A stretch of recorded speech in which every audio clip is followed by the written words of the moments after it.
अमरूद एक ओवल शक्ल का फल है जो लाइट ग्रीन और या येलो रंग का होता है। इसके अंदर मौजूद बीज भी खाने में इस्तेमाल होते हैं। अमरूद विटामिन, फाइबर और एंटीऑक्सीडेंट का बेहतरीन मजमुआ है। इन विटामिन और फाइबर्स के अलावा इसके अंदर मज़ीद मिनरल्स और न्यूट्रिएंट्स पाए जाते हैं, जिनमें शामिल है calcium, iron, magnesium, phosphorus, potassium, sodium, zinc.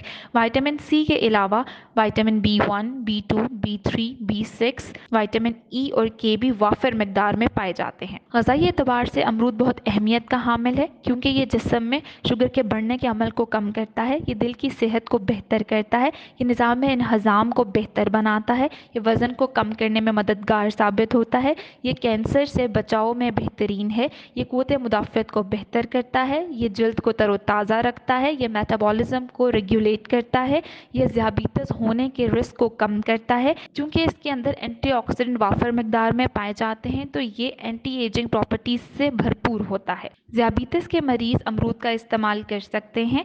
अमरूद लो ग्लाइसेमिक इंडेक्स फल है, जिसकी वजह से ये जिस्म में शुगर के बढ़ने के अमल को कम करता है। ये फाइबर से भरपूर होता है, जिसकी वजह से ये जिस्म में शुगर के बढ़ने के अमल को कम करता है। इसके अंदर सोडियम और पोटाशियम वाफिर मकदार में मौजूद होते हैं। ये विटामिन सी से भरपूर होता है, जिसकी वजह से ये क़ुव्वत मुदाफ़अत को बेहतर बनाता है और मुज़ी अमराज से बचाव में मददगार साबित होता है। मज़ीद मालूमात के लिए अपने मालिद से रब्ता करें या दी डायबिटीज़ सेंटर के दिए गए नंबर पर रब्ता करें।